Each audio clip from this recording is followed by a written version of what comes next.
मंगल में मंगल करण वीतराग विज्ञान, नमो ताहि जाते भये अरहंतादिमान। करि मंगल करि हो महा ग्रंथ करन को काज, जाते मिले समाज सब पावे निज पद राज।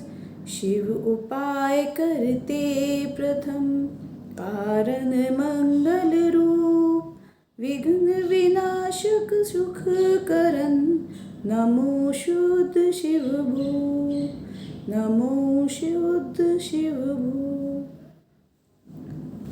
आज हम मोक्षमार्ग प्रकाशक के 9वें अधिकार में आचार्य ने सम्यक दर्शन के सच्चे लक्षण के बारे में बताया है, उसकी चर्चा कर रहे हैं।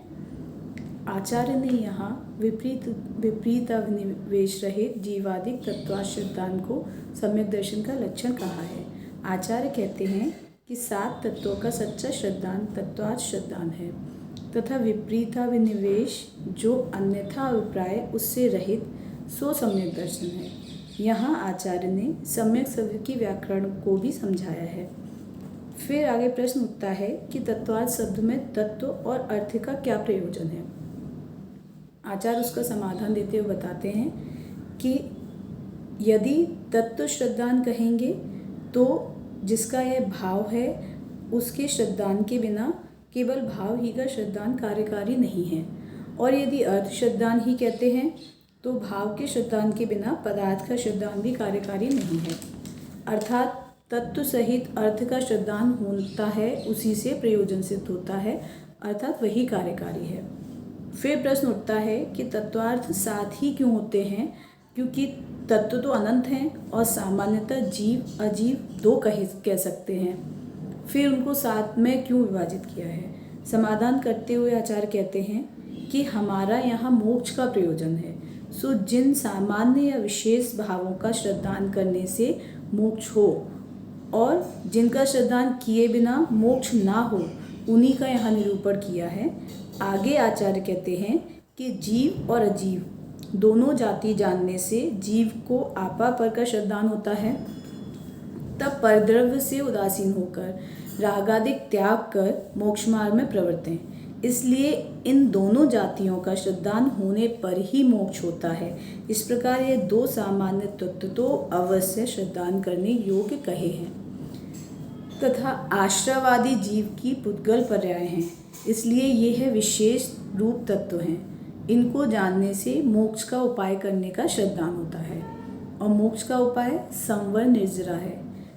आश्रव का अभाव होने पर संवर होता है और बंध का एक देश अभाव होने पर निर्जरा होती है। सो आश्रव बंध को पहचाने तो उनका नाश करके संवर निर्जरा रूप प्रवर्तन करें। इस प्रकार इन 5 पर्यायों के श्रद्धान होने पर ही मोक्ष मार्ग होता है, इनके श्रद्धान ना होने पर मोक्ष मार्ग नहीं होता।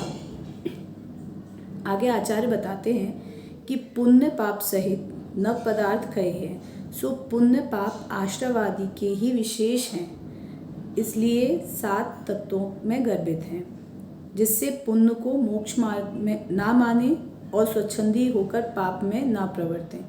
इसलिए इनका श्रद्धान भी उपकारी जानकर इन्हें मिलाकर नव पदार्थ कहा गया है तथा समयसार आदि में नव तत्व भी कहा गया है। आगे प्रश्न उठता है कि इनका श्रद्धान सम्यक दर्शन कहा, सो दर्शन तो सामान्य अवलोकन मात्र और श्रद्धान प्रतीति मात्र है, इनके एकार्थपना किस प्रकार संभव है। समाधान करते हुए आचार्य कहते हैं यहाँ मोक्ष मार्ग का प्रकरण है। यहाँ दर्शन शब्द का अर्थ सामान्य अवलोकन नहीं है, यहाँ दर्शन शब्द का अर्थ श्रद्धान है, जो सम्यक दृष्टि के ही होता है, जबकि सामान्य अवलोकन तो सम्यक दृष्टि और मिथ्या दृष्टि दोनों के समान होता है। आगे कहते हैं और एक प्रश्न उठाते हैं कि यहाँ विपरीताभिनिवेश रहित श्रद्धान करना कहा, इसका क्या प्रयोजन है। आचार्य इसका समाधान करते हैं और कहते हैं कि अभिनिवेश नाम अभिप्राय का है, सो जैसा तत्वात् श्रद्धान का अभिप्राय है वैसा ना हो, अन्यथा अभिप्राय हो, उसका नाम विपरीताभिनिवेश है। सच्चा तत्वार्थ श्रद्धान होने पर इसका अभाव होता है, इसलिए तत्वार्थ श्रद्धान है सो विपरीत अविनिवेश रहित है। विपरीत अविनिवेश रहित जीवादि तत्वार्थों का श्रद्धानपना सो सम्यक दर्शन का लक्षण है, सम्यक दर्शन का लक्ष्य है। वही तत्वार्थ सूत्र में कहा है, तत्वार्थ श्रद्धानम सम्यक दर्शनम। जय जिनेन्द्र।